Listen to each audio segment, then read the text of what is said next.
alaihi wasallam semuanya berada di atas jamaah. Yani seorang muslim di zaman-zaman awal ketika dia dibilang ente muslim, iya, ana muslim. Nggak ada pertanyaan muslim yang mana, nggak ada. Semuanya satu paket.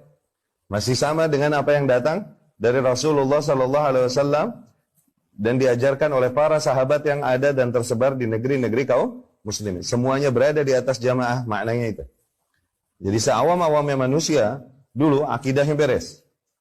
Jadi nggak ada Islam yang mana ente? Islam yang nginep di masjid, apa yang nginep di kuburan? Apa Islam yang suka nangkep setan masukin toples ada di TV? Apa Islam yang suka main petasan? Ya enggak? Dan lain-lain. Dia ledakin dirinya. Islam yang mana ente? Sekarang kan gitu, kalau orang dikata Islam yang mana loh? Begitu kan? Dulu enggak. Ketika dibilang seorang muslim, udah sepaket. Enggak ada pilihan lain. Oh, muslim ya begitu. Ahlus sunnah berarti dia fix, dia jamaah. Berjalan demikian, agama Islam masih murni sampai zaman Utsman bin Affan radhiyallahu anhu, mulailah masuk makar Yahudi dan lain-lain sehingga terbunuhnya Utsman bin Affan. Terbunuh Utsman, mulailah muncul kelompok-kelompok lain yang berbeda pola beragamanya dengan apa yang datang dari Rasulullah Sallallahu Alaihi Wasallam dan para sahabat. Mulai datang ide-ide baru, mulai datang akidah-akidah baru yang tidak diajarkan oleh Rasul, tidak juga oleh sahabat. Mulai muncul kaum yang mengkafir-kafirkan manusia dengan dosa besar yang mereka perbuat, kayak Khawarij. Iya kan? Sehingga menghalalkan darah para kaum muslimin yang enggak seide dengan mereka. Khawarij tuh. Ada juga muncul kaum yang menafikan dogma qadar, sementara qadar adalah hal yang diimani dari sejak zaman awal.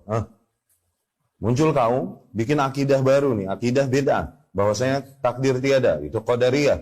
Ada juga muncul kaum yang mengagung-agungkan Ali berlebihan radhiyallahu anhu sampai bilang Abu Bakar, Umar, Utsman merampas khilafah dari Ali. Sesungguhnya Ali ini bahkan Jibril alaihi salam salah membawakan wahyu harusnya kepada Ali, tidak kepada Muhammad sallallahu alaihi wasallam. Ini badut-badut demikian harus ada biar seru zaman. Enggak? Ada yang muncul ya, itu Rafidhah. Ada yang memisahkan antara iman dengan amal. Okay? Seseorang kalau udah beriman dia maka fix udah. Dia imannya satu level dengan Abu Bakar, dengan Umar, dengan Jibril, dengan Mikail. Kalaupun dia tidak beramal apapun.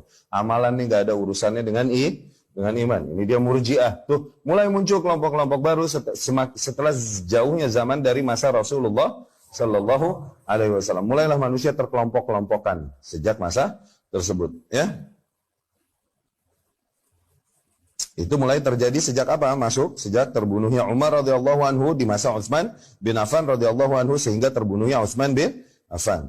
Nah, di antara manusia ada yang tetap sabat, mereka teguh, nggak berubah sejak awal terjadi perubahan. Nah, memang disampaikan oleh Allah, oleh Rasulnya Sallallahu Alaihi Wasallam bahwa perubahan, perpecahan ini akan terjadi. Tapi di waktu yang sama disampaikan juga dengan kabar wahyu bahwa akan ada senantiasa satu kaum yang terus bertahan di atas hak. Kalaupun para manusia udah berubah.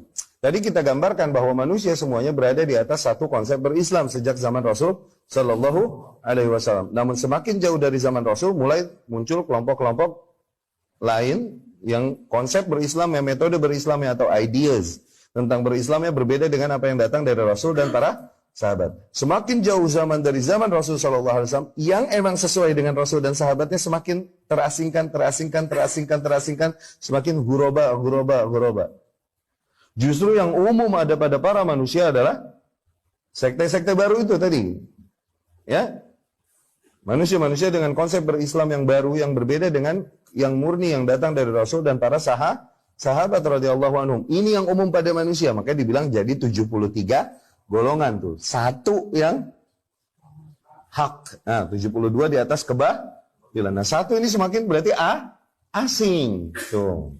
Semakin jauh dari zaman Rasul, yang ahlus sunnahnya makin asing, justru lebih merata pada mereka orang-orang yang berada di atas perubahan dan penyimpangan. Tapi dikhabarkan oleh Allah dan Rasulnya Sallallahu Alaihi Wasallam ada yang akan terus sabat, setiap zaman ada, kalaupun sedikit jumlahnya. Sejak zaman awal perubahan akan terus ada satu kelompok yang mempertahankan hak ini, akan selalu ada. Ini juga sebagaimana Rasul kabarkan di hadis lain, la tazalu ta'ifatun min ummati 'alal haqqi zahirin.